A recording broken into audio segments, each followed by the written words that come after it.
there any discussion about the agenda? I'd just like to say that I can't vote for the agenda as written because I believe there are some errors in the executive session. First of all, the error of notice, the citation for section F there is incomplete, and it should have included the second sentence, which is the way it's written in our bylaws. That's one thing. The other thing is that this does not follow Robert's Rules of Order, and we are obliged to follow Robert's Rules of Order, whether we like it or not, in all meetings of the board. And so I think it does not comport with Section 63 of Robert's Rules of Order. So I'm going to vote against it for those reasons. Could you read the Robert's Rules that you are referring to, Commissioner Pollard? It's about 20 pages long. I think that we can refer that to the attorney. Okay. I'm not sure what the Section 63. We are not following Section 63 of Robert's Rules of Order as required in this case. Let me first address executive session as identified in the agenda. It says, pursuant to RCW 42.30.110 F, that is a statutory executive session allowed and provided for governing bodies. And the full phrase from the statute says, to receive and evaluate complaints or charges brought against a public official or employee. That is the first sentence. Second sentence is, however, upon the request of such officer or employee, a public hearing or a meeting open to the public shall be conducted upon such complaint or charge. So that first sentence is correct. That's the statutory provision as to why that executive session could occur, Madam President. So I believe that it is appropriate, that it is verbatim, except for the last part where it says public hearing or meeting open to the public. I read that. So officer employee is correct. That is the purpose, and you correctly identified that in your agenda. The objection as to section 63, I've not researched or reviewed that as to why you could not have an executive session. Do we happen to have, did you say it was in our bylaws, Commissioner Pollard? What's in our, yes, as a matter of fact, the full statement, it is statutorily based, but if you look on page 6, item E of our bylaws, that's one sentence all the way, and it should have been included that way.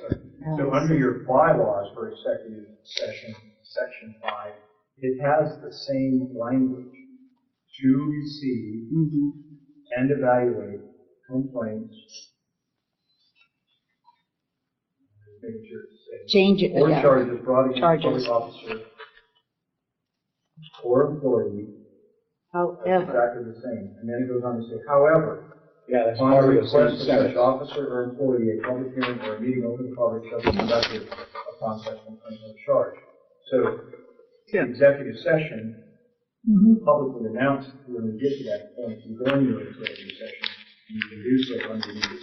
So, Madam Chair, if with the board's indulgence, you can modify your agenda, and we want to move to modify to include that additional sentence that Commissioner Pollard has brought up. That is that additional sentence that says, however, upon the request of such officer or employee, a public hearing or meeting open to the public shall be conducted upon such complaint or charge. That's fine with me. Is there somebody that would like to include the public part of that? Commissioner Pollard, would you like to include? Well, I just said to say that it wasn't cited properly in the notice, so there's a defect in notice. And I think one thing I'd point out is that in the bylaws, it's one sentence. In the bylaws, it is one sentence. It is not two sentences. That is correct. And the state usually allows local jurisdiction to have bylaws that could be stricter than the state statute. So at any rate, I think what you're suggesting, and I would agree with, is just add that full statement from the bylaws as of our agenda. To the agenda. So, yeah, I have a question. If there is a defect, how do you resolve that? How do you correct it, other than stating it, or do we No, you're amending follow? the agenda. That's Your right. agenda. Okay. So you're amending the agenda, so you would move that the agenda be approved as amended. Okay. There is, at least for consideration, it has not been moved yet, that there would be an amendment consistent with what. It has been moved. Pollard has been done. I'm moving Second, that we yeah. amend the Did you agenda have to used that full include, sentence? to use the full sentence. Yes, you want to read it? Somebody want to Right read here. that, so that we make sure we do this properly? To receive and evaluate complaints or charges brought against a public If officer. you speak into the microphone. To receive and evaluate complaints or charges brought against a public officer or employer, however, upon Employee. request of such officer or employee, a public hearing or meeting open to the public shall be conducted upon complaint or charge, such complaint or charge. I think the question was raised by Ms. Herron, Commissioner Herron, about what about the notice aspect, that this notice has that defect that went out to the public and also to the commissioners. And I think we can live with that, but I think in the future, the notice we should make sure that Can you notice is second it? complete. I would agree with Mr. Pollard on that, Commissioner Pollard, and might want to have more conversation. Yeah.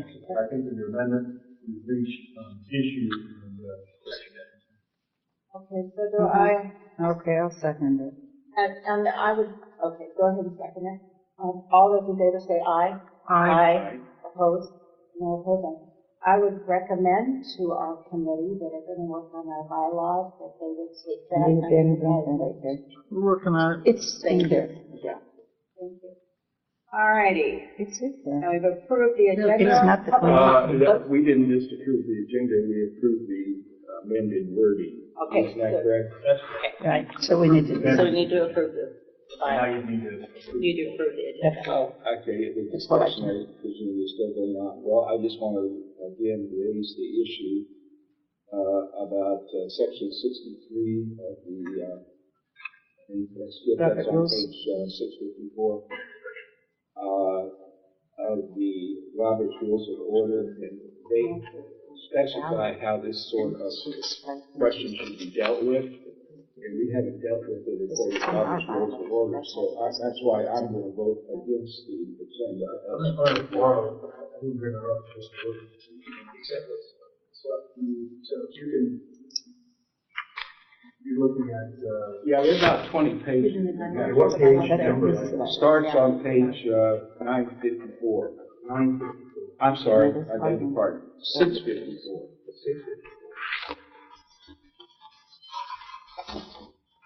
So 654